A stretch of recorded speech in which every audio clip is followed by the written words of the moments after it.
Europe 1, Bonne journée. 5. La sortie du jour de Diane Chinouda. Bonjour Diane. Bonjour Thomas. Ce matin, on va à l'opéra le plus célèbre d'entre eux, un Don Giovanni de Mozart, dans une mise en scène ultra moderne. C'est à l'Opéra Bastille. Oui, oubliez tout ce que vous avez en tête quand vous pensez au Don Juan de Mozart. Enfin, j'exagère, mais on est quand même ici au milieu des gratte-ciel, lumière crépusculaire. On est dans une tour de la Défense ou à Wall Street. Don Giovanni n'est pas un aristocrate du 18e, non, mais un chef d'entreprise.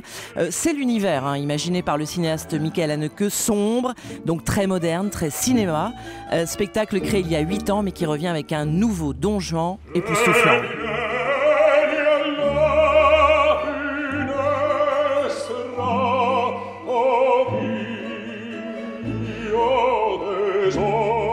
Pourquoi parler finalement? Il n'y a pas besoin. C'est vrai. C'est extraordinairement beau. Taisez-vous.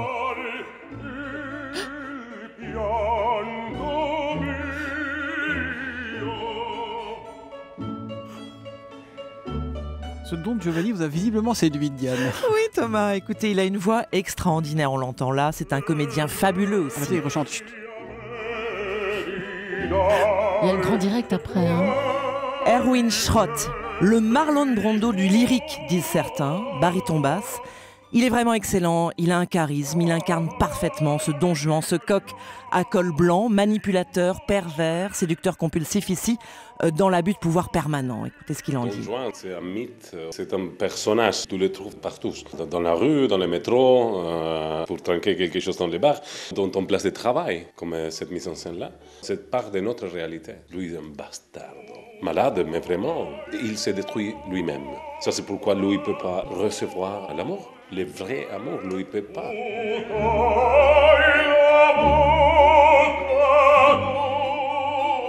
Donc c'est une mise en scène audacieuse, mais l'émotion est intacte. La musique de Mozart, un enchantement évidemment. On est forcément transporté par ces airs les plus connus de l'opéra, sous la direction d'Alain Altinoglu. Ce qui est extraordinaire dans Don Giovanni, c'est qu'on retrouve toutes les facettes du caractère de Mozart lui-même. C'était quelqu'un d'extrêmement brillant, intelligent, rapide, cultivé et en même temps complètement fou. Et donc il y a le côté bouffe aussi dans l'opéra et qu'il faut faire ressortir. Et je trouve que Erwin Schrott, qui est le nouveau Don Giovanni, est extraordinaire là-dedans parce qu'il passe de l'un à l'autre. Et pour moi, c'est ça Mozart. C'est totalement l'excès et en même temps une musique qui parfois, on dirait, vient du divin, quoi, du ciel.